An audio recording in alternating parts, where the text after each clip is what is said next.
Eva Gardner, you are the bomb.com. Thank you for stopping by and hanging out. Your story is juicy and amazing, and it's going to resonate like literally with hundreds of thousands of people. So thank you. Amazing. Thank you. We had the opportunity to sit down a while back and we were talking about your story and just this amazingly rich tapestry of tenacity and persistence and vision and knowing in your fucking gut what is a yes. And even though, the odds are against you and you knew what you wanted and were being told that this maybe isn't appropriate for you or it's not for you, you're like, nope, I know what I know, like I know it. Can you take us back to the beginning of your story and tell us about your dad and who he was and what he meant to you and at the beginning of your journey? Yeah, so I grew up in the household of a bass player, and my dad was from England and part of the British invasion, and was the bass player part of that scene. So I grew up knowing that that's what I wanted to do too. After hearing all these incredible stories and adventures that he had, touring and just playing rock and roll and being rock and roll and living rock and roll. And I just knew that's what I wanted for myself too. It sounded like a lot of fun. So I said, yes, please. And as I really started to show interest around age 12, um, I was met mostly with resistance, and I wasn't allowed to touch any of his basses. I wasn't allowed to really explore the idea, and that was, I didn't really understand it at the time, but I just was like, okay, well, you're my parents, so I can't really go out by myself and buy myself stuff or get my own things. So it took a couple of years for me to actually get a bass in my hands, and it wasn't my dad, but it was one of his best friends that actually came over and made that So, happen. just for context, like there are not a ton of female bass players, right? And also, just for context, your dad was a big deal. So, for those who are listening who don't understand the term British invasion, like there was a movement. Would you say like 60s, 70s, something like that? Yeah, starting in the 60s. Yeah. Yeah, where these musicians would come over from England or from Britain and just like blow up, and it was, with some of the big ones like the Beatles and the all of those kind of like bigger names. So the British invasion, for context for people, is a very big deal, and your dad was right in the mix of that. So again, being a bass player and having a daughter, what was it like, or what is, paint a picture for us with respect to like girls playing bass. That's not a super common thing, and especially now we're going back a number of years.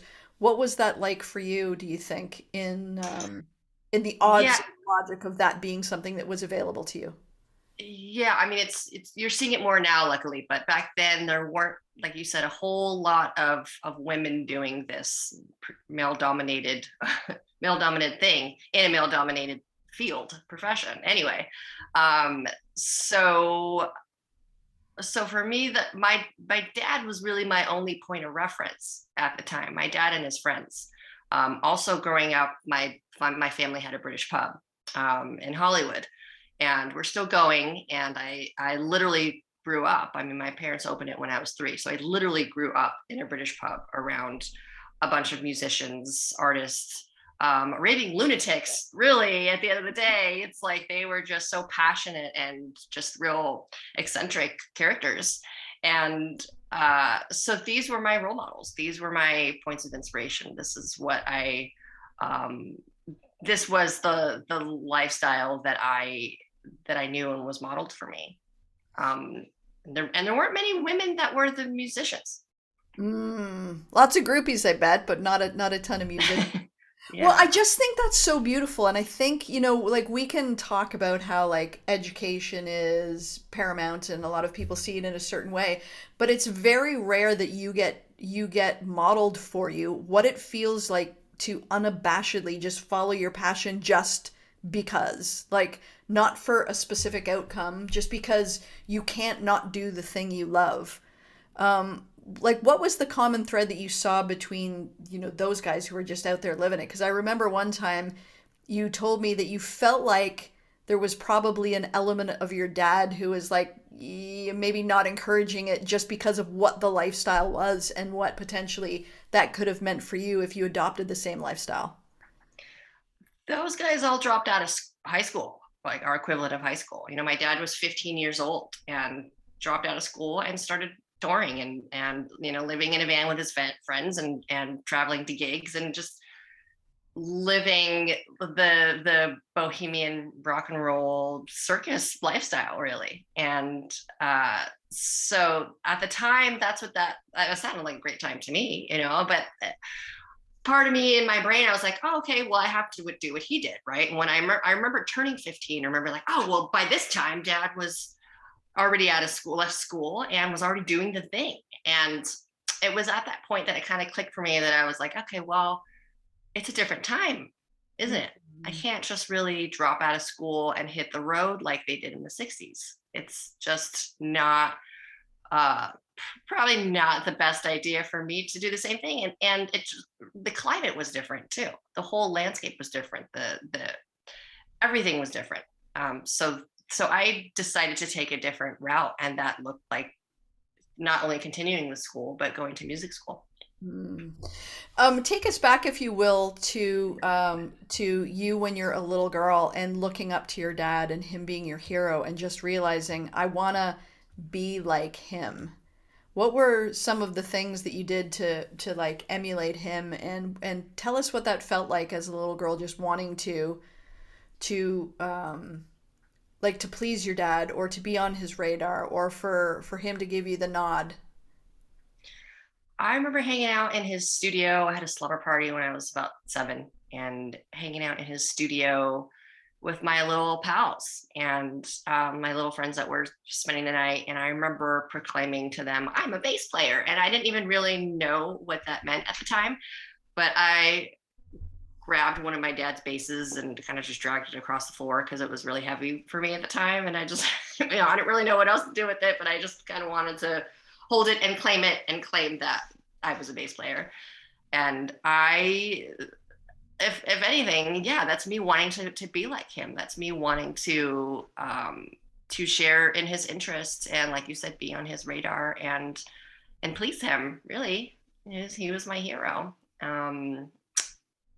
So sharing that with him, sharing in that I'm a bass player proclamation was me trying to do that.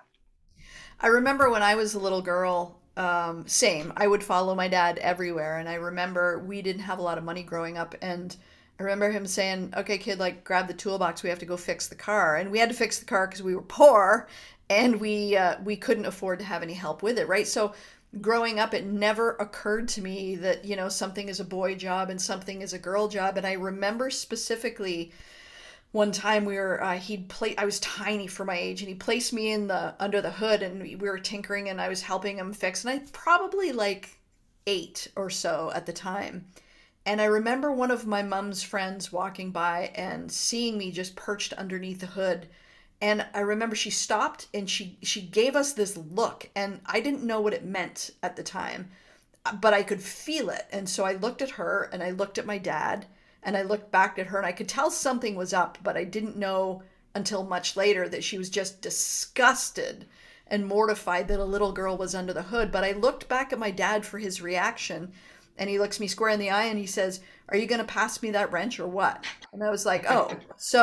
So for me, like just modeling what I saw in him, and not really having an understanding that it would be something that I shouldn't do.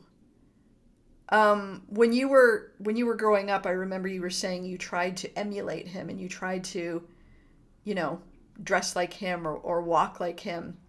And I remember you saying also too, you told me the story of how your dad said, "I guess his name stops here." And you thought when he said that he meant. Yeah, I thought that he meant that I was born the wrong gender because he had all girls. And him saying, "Oh, well, my name dies with me."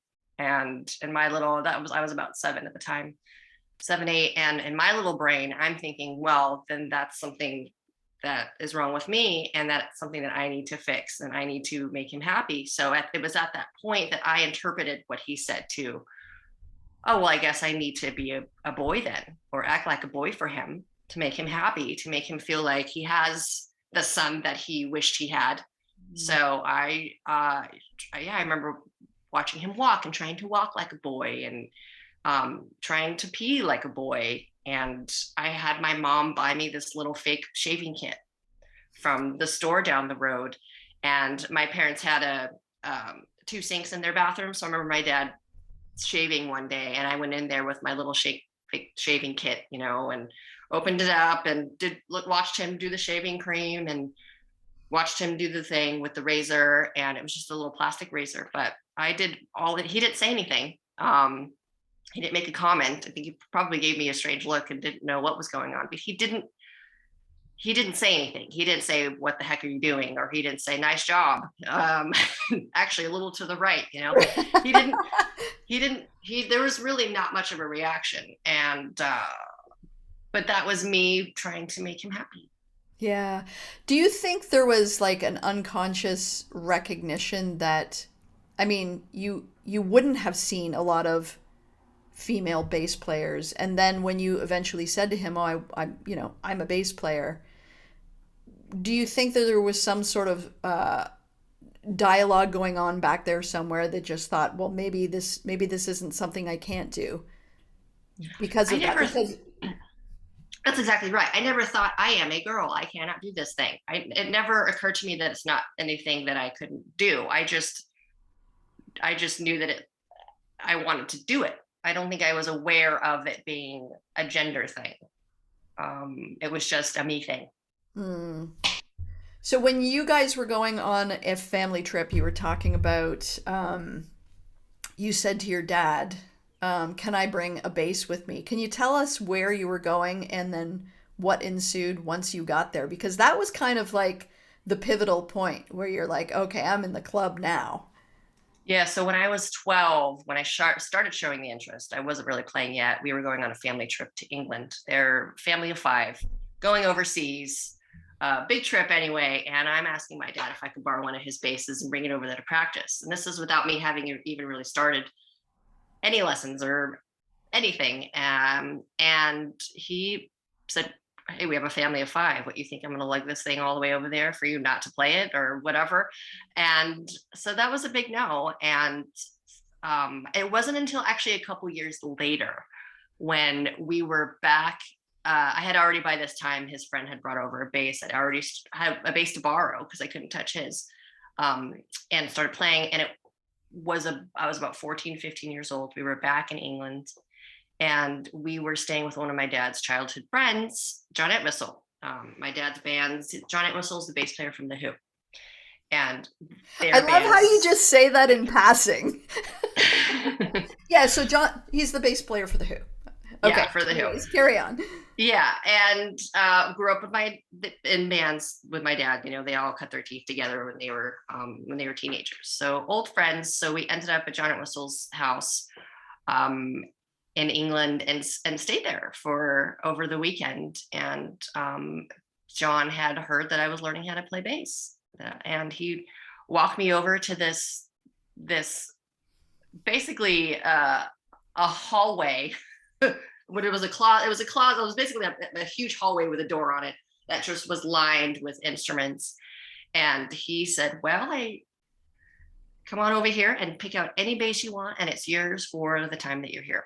And wow. I just flipped. And of course, there were so many wild looking instruments, but of course I wanted the Fender Precision, which is what my dad played. It's like sort of the staple of bass. And so I picked out one of those and brought it to the room I was staying in. And it was my bass for the time. And he also had a home studio. He had a studio there. So he walked me into the studio and made me feel included, right? He was like, look, this is where we do the music thing. And then he showed me one of his basses he had in there, put it on my shoulders and said, look, it's called a buzzard bass. And he said, look, even the eyes light up. It had lights on it. And he made me feel part of the club. And it was the first time that I actually felt included in this in this very what I thought apparently was a very elite club of bass players, because I wasn't really allowed in for a while, and he was the first guy that I felt really encouraged by. That is so powerful. I believe that anybody who accomplishes something or becomes something, there was that moment when, again, when we trace the root all the way back, there was a moment when they believed they could, even if they borrowed the confidence of somebody else until they had it for themselves. And then after believe, there's a moment where they belong. And then after that, they become. So believe, belong, become. And it's just so beautiful you articulating, that moment you felt included. What did that switch feel like for you? It felt like freedom. It felt like possibility. Mm. Um, and it was a massive shift for me. I mean, I'll never forget it. And it's those moments, and that make me remember that there's someone else out there that's going through the same thing, right? And just one word of encouragement, just one smile, just one pat on the back, just something to let them know that they're in the right place and they're doing the right thing. It's so funny you say that, how often we see or think of something or somebody, we see something in somebody else and we don't say it. And I can name off the top of my head probably 5 or 6 times where somebody had said something to me and it becomes a keeping moment.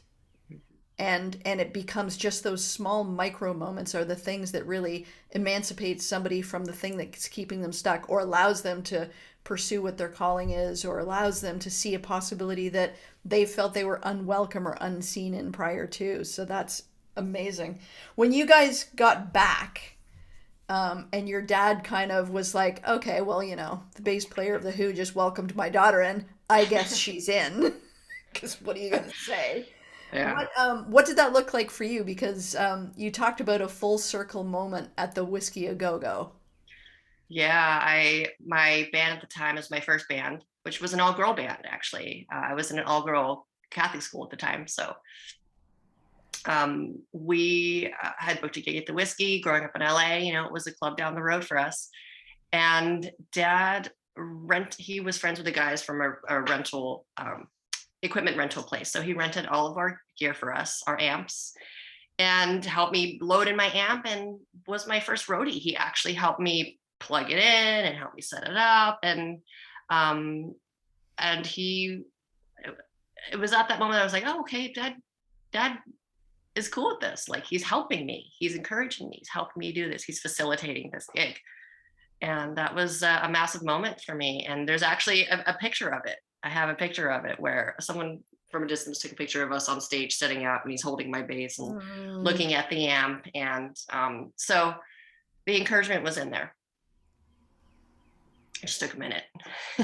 So powerful. The Whiskey A Go Go, again, just for those who are not from Los Angeles, the Whiskey A Go Go is a place where all of the legends have played. Led Zeppelin's played there. The Doors have played. Like, everybody's played at the Whiskey.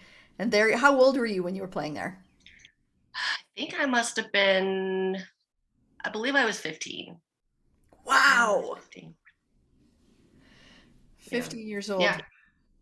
So then what happened in your story? So you were talking about you went to music school. How did the rest of your story unfold from that point forward? Yeah, I made a decision to, when I was in the all-girl Catholic school, I could only go so far musically there, and decided that I wanted to shift gears. And a lot of my friends were going to an arts high school, called the LA County High School for the Arts, and they had a music program, and decided that I wanted to do that. And a lot of people told me I shouldn't do it. Um, my mentors that I had at the time said, yeah, that's a really bad idea. You don't want to do that. You need to stay in this college prep school and go to college. And I just knew that I wanted to audition for this art school. I wanted to be there and be amongst other musicians and up my game, right? So I auditioned to get in, and guess what? I failed.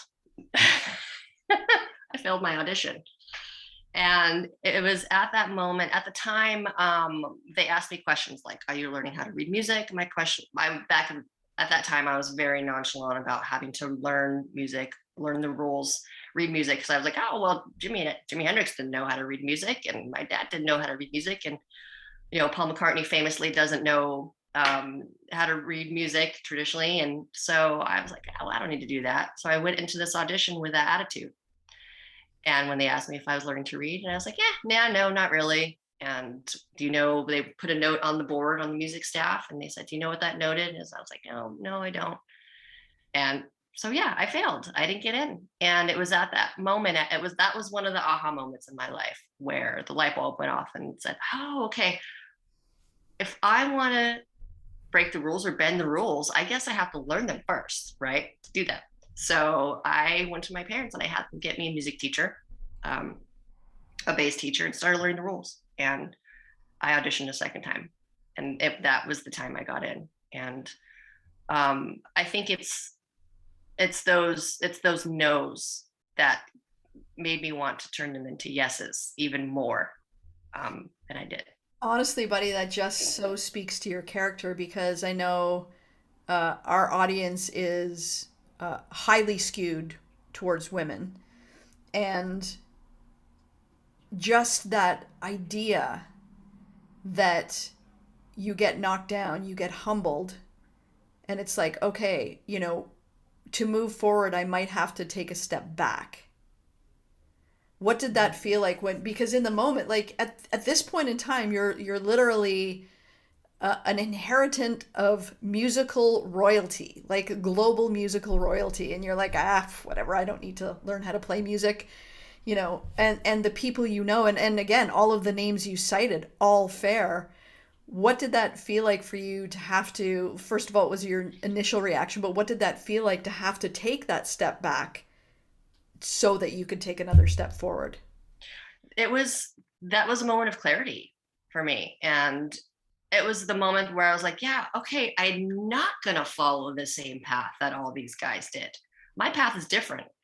Uh, I need to take initiative for my own future and my own destiny, because I'm not, people aren't just handing me stuff.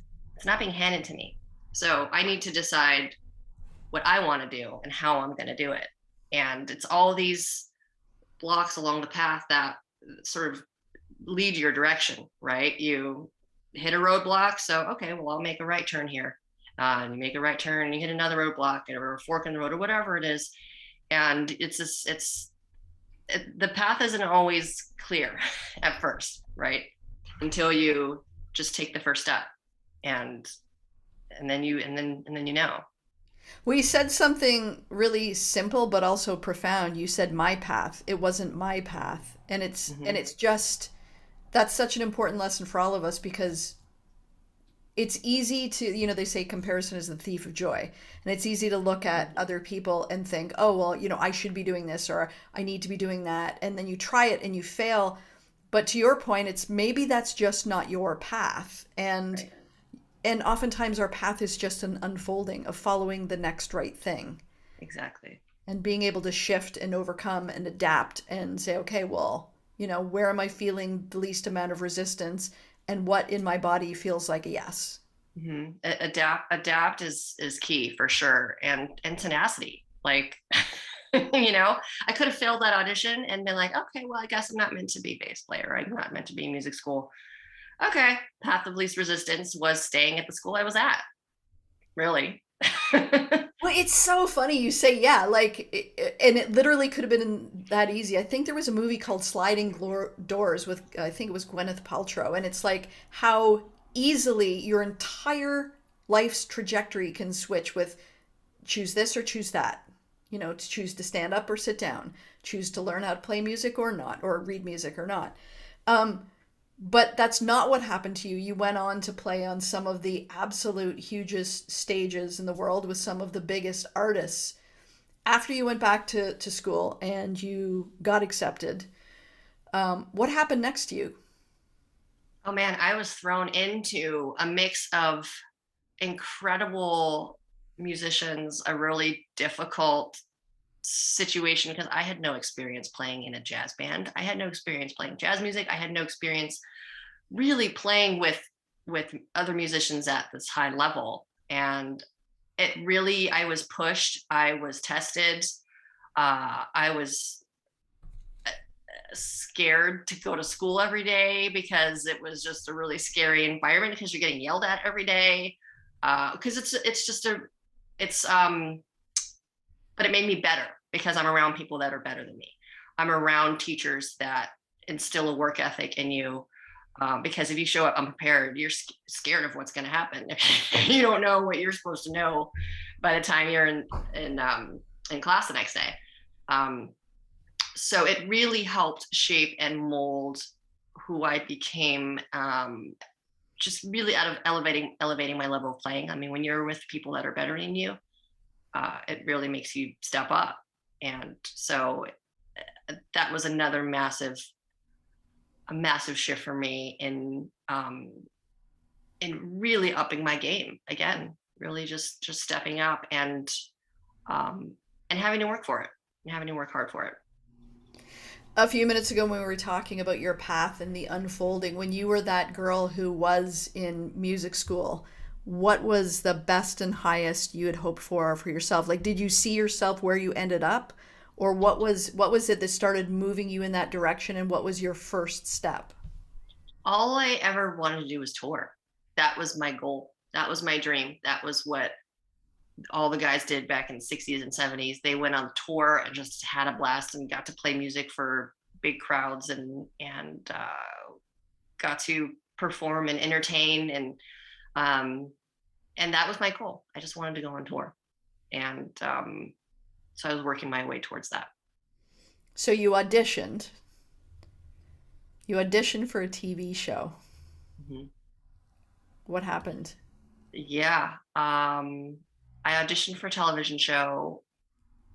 It was called Rockstar NXS, and it was to be in the house band. They were looking for a new singer for NXS. So I wanted to be part of the house band, auditioned for that. And after a few hopeful callbacks, it turned out that I did not get the gig. Very disappointing, of course. It was a great opportunity.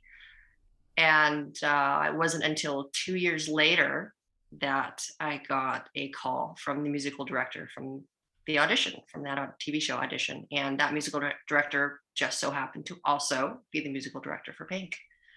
When she was looking for someone, he remembered me from that audition 2 years prior. Unbelievable. That's unbelievable. Yeah. Mm-hmm. So when you got called for the audition, I can't even imagine the level for myself anyways. I would have been losing my mind nervous because, it's only one of the biggest acts on the planet and coolest and most amazing. What were you doing just before the audition? I was bartending at my family's pub, which just so happened to be across the street from where the auditions were taking place. So we were the Cat and Fiddle on Sunset Boulevard. I've got a daytime shift. I'm working with my mom, and I brought my bass with me. I've got my gig bag standing up against the wall at the end of the bar. And when it's time for me to run across the street for my audition, I asked my mom to watch the bar for me for like half an hour. So crazy. Yeah, I'm like, Mom, I've got tabs started for everybody. Joe over there is drinking Bass. He's cool for a minute. Be right back. I'm just gonna run across the street and change my life. Yeah. And I slung my gig bag over my shoulder, ran across the street, and did this audition. And like, that went by so fast. And then I ran back across the street and finished my shift. So what did that feel like walking into that? Like, this is, what could have gone one way or the other because, just like you had applied for or auditioned for Rockstar NXS and didn't end up getting it. Like, this is a massive opportunity and one I'm quite confident that you really wanted to land. What did it feel like walking in there? Like, paint a picture for us what that looked like. For those of us who will, by the way, never be playing in the Pink band, what did that feel like? Yeah, I mean, auditions are just so daunting anyway. They're just such a strange situation because you're walking into like this room with fluorescent lighting with people you don't know and songs you hopefully kind of know, like maybe you learned them the day before or that, the night before or whatever it is. sometimes these auditions are a very quick turnaround. And I walked in, and there was a drummer, there was Mark on drums, there was Justin on guitar, two guys from the band, the musical director on keys, and a big old video camera, just sitting there and just waiting to capture whatever we did. So I had to learn 4 songs and played the songs with the band, and everyone was super nice. They were jet lagged. They just gotten in from Australia from a run, and so they were like, kind of drinking coffee, kind of jet lag mode, like, nice to meet you. Here we go. Oh, auditions, here we go. Yeah, I mean, it went by pretty quickly. Again, I played 4 songs, and you're in, you're out, and you never really know how things go with auditions. I mean, growing up here in LA, there's a lot of people trying to that run auditions and trying to get people placed in bands. And so I had done quite a few auditions by that time. And you think you did great, but you never get a call. You think you didn't do great and they're interested. You just never really know. So I didn't necessarily walk in with high hopes, because I failed tons of auditions by then, including the TV one. So then you went back across the street and finished your shift. Finished my shift and got a call the next day, actually. And I was in a movie, which are a couple hours long. And I got a message while I was in the film. I got a call, and the message said, "Hey, this is so-and-so from the audition. Great news. You got the gig. But if you don't call me back within the next 10 minutes, we're giving it to the next person." Meanwhile, I'd been in a movie for 2 hours. Oh my God. Yeah. And I'm going like, oh no, did I just blow this? Yeah, how quickly did you check the time? Yeah, it had been like over an hour since that message was left. So I, as fast as I could, called this guy back, and he was like, "Hey, what's up? I was just messing with you." Oh my God, Eva. Yeah, I know. He was totally messing with me. But yeah, he said, "Yeah, you got the gig, and pack for 3 months. And we're gonna send you 4 albums worth of material, and we'll see you in 3 days." Oh my God. Okay, so hang on a second. I love how you're just like, so that then this happened, this amazing, mind-blowing thing. What did that phone call feel like? Because I equate that to, I decided I wanted to be a firefighter. I was working as a 108-pound manicurist. That phone call, I remember every single thing about that phone call and how I felt and where I was. And what did that phone call feel like for you? I could I could smell suntan lotion. I was like a summer tour, and they're like, pack for the summer, pack your bags, pack for a 3-month-long tour. And I was like, I can't forget suntan lotion. Random, right? So random, the things we think about. But it was like, but I also equate that with fun, right? And travel. Like, I love traveling is my favorite thing to do, and playing music is my favorite thing to do. So I feel like that the idea of being over there, but also like, the smell of vacation, right? The smell of traveling, like, it smells like Hawaiian tropic, of course. So I was just ecstatic. Yeah, I was ecstatic. I've had a ton of experiences throughout my life where I'm walking into an environment where there's already a cohesive sort of group, whether it be school or a job or a crew or whatever that is. What did that feel like, or paint a picture for us of what that was like when you're walking into basically Pink's band that's been probably gigging and playing together for years. You're kind of the new kid on the block, and you're trying to just sort of carve out your place or see where you fit. What did that feel like? So being the new kid on the block for something that's already been a well-oiled machine. I mean, they had been on tour for months and months and months and months, and so they were already in the groove, right? And then this new person comes in. You never know how that can go. And amazingly, they were the most welcoming people that I could ever have wished to encounter. I mean, when we were at the airport, and I hadn't met most of them until the airplane. When I got on the plane, I already had met Mark at the audition. So Mark was like, "Oh my God, big hug, great to see you," and introduced me to the other people. Everyone was just so smiley and open and receptive, and I was met with like big hugs and big welcomes, and I couldn't have made to feel any more welcome. It was really I was really grateful for that, because it doesn't always go like that. Right. So you're walking on stage the very first time you're playing. With Stage her. stage fright, nerves. Like, had you met her before that? No, I didn't meet her until soundcheck right before the first show. Wow. Yeah, I flew over to Ireland. The first show was at Malahide Castle in Ireland near Dublin, and I flew in, had one audition with the band, or not one audition, but one rehearsal with the band. First show was the next day, and I didn't meet her till soundcheck. And she gave me a big hug and said, "Welcome to the family," Oh, and played the show. And it's the biggest stage that I have ever been on, the biggest crowd I'd ever played to. And I was so struck with how moved her audience was by her, what a performer she was, what an entertainer, what um, just how she connected with the audience. And I was very moved, especially during there's an acoustic section. She has an acoustic section where things are broken down. It's just her and a guitar. So that was the chance for me, where I'm not like trying to remember how the song goes and I'm, like amping up to play the song. I got to like sit on the side of the stage and actually watch her perform, and just watching the crowd, just looking up at her and her connecting with them, and just seeing how what an impact she has as a performer, really blew me away to see that, to witness that firsthand.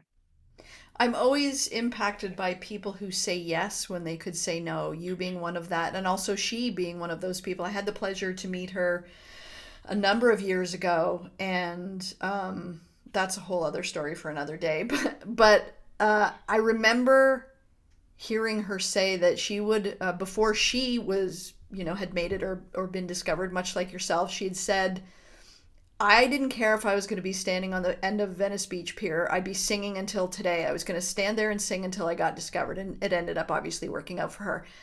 But it was because I got to hear those behind the scenes stories, just like the ones you just shared, that it's like, man, like you fast forward and you get to hear people struggle, and you get to hear what people had to go through, and yet you get to hear their passion. And she's an amazing singer, and also there are other amazing singers that didn't say yes. And so the impact I had was I was watching you and Mark and Pink and the rest of the band play, and I'd seen you guys play before, but there's that moment that there is in every concert where everybody holds their phone up. Mm. But because I had heard her story, and because I had heard about, girls that were being bullied or potentially thinking about ending their lives, and her music had meant something to, and there you are, shoring up her music, this music that is moving millions and millions of people. And to be able to visually see what 50,000 souls looks like, and that they all spent their money and they all took their time to come down and see you guys. And what if you guys said no? Like, it's just like, if anybody is sitting on the precipice right now of should I or shouldn't I, and it's a yes in your body but you're scared, I just want to remind you that there was 50,000 people that were waiting for Eva Gardner and for Pink and for Mark to show up. And what if you guys said no? And what are the people who are saying no right now ultimately saying no to? You could be saying no to moving an audience, to changing somebody's life, to making a difference, to living your passion and your truth. Can you speak to what that feels like? Because I literally will never know what it feels like to stand on a stage in front of 50,000 or 100,000 people. What does that feel like to be in the presence of that magnitude of love and energy? It's so moving. I mean, they're moved by what's happening on stage, and I'm moved by by what's happening off stage. That connection is so powerful. And someone asked me, why do I do what I do? Why do I play music? And ultimately, it's all about connecting and connection with other people. Sure, there's something to be said for me sitting alone in my room, like playing bass, but that's me prepping to go connect Go do the and thing. do it with other people and do the thing with other people, whether it be in a studio or with a band or on a stage or whatever it is. It's at the end of the day, it's all about those connections for me. Hmm. If you only had one moment to put in your keeping box from your time on tour, do you have a snapshot that where you would say, okay, this would be the one moment that I would put in my keeping box? I would say the moment that I got to step on stage at Wembley Stadium. That's a good one. that that was a full circle moment for me, again being in London where it all started, right back in the late 50s, early 60s, with a boy in West London who picked up a bass, Mm, um I just got and goosebumps. yeah, who said yes to bass, it it was a really it was a really special time in music in that city in London in the 60s. There was a lot of it was a very special time for rock and roll, for rock. There's a lot of innovation happening at that time, and that paved the way for a lot of us, including me. Mm, So that's why I'm here. So to be back in that city on the biggest stage you can play in that city was a moment that I was like, hey, look, Dad, I made it. yeah, that's so powerful, man. Oh I man. did it. So, what are you doing now? I want to talk a little bit Um, about your new album and kind of like what you're creating in the world and how we can be part of that. so I have been writing songs since I was on my bedroom floor as a 16-year-old, with a guitar in my hand. And so I was always bringing songs to bands and playing in original bands. It wasn't until a few years ago that I started taking these songs and releasing them on my own, under my own name, and putting myself out there in that way. Mm. And so I just released my second record. It's a 6-song EP called Dark Matter, and I said yes to putting myself out there in the most vulnerable way that I could think of, musically. Mm. So yeah, I just released that, my own If music. we're looking to get a copy of it, or how can we best follow you, support you, and most importantly, buy your album? Yeah, so I have them. I have the albums both on vinyl, and CD. Oh, And I that's think so rad. fun, right? So you can get them on my website. It's evagardner.com, and I have a store up there you can go to and order your physical copy of the record. I have some shirts up there too. It's also available digitally on Spotify, Apple Music, wherever you get your stuff online, your music online. So it's out there. Brilliant. Well, we're all going to be checking that out. Just one last question. If you had one message to pay your dad forward for the lessons, the gifts, the legacy, what would your message to your dad be? Thanks for saying no. Mm, that's huge. Yeah, I feel like if it was handed to me, if I was handed like the golden bass and it was like, it is now passed down to you, child, it is your turn, I probably wouldn't have wanted it. Mm. I probably It, would have taken it for granted.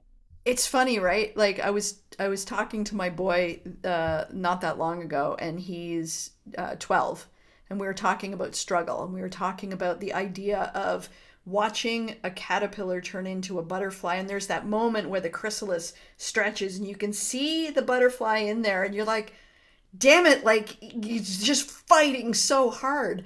But the irony is, if you crack the chrysalis or if you help it in any regard, it doesn't have the strength to live afterward. Oh, wow. Yeah. Wow. Yep. Well, I love your face, and I am eternally inspired by you, by the way you demystify and normalize such mind-blowingly not only cool but seemingly impossible things for the rest of us. Because while you play bass with one of the several of the largest acts on the planet, I won't know what that feels like, and neither will most of our audience. But the story of what you do and how you overcame it allows us to conquer our version of that. So I am so grateful for you, buddy. Thank you. Thanks for having me along. Appreciate it. My absolute pleasure.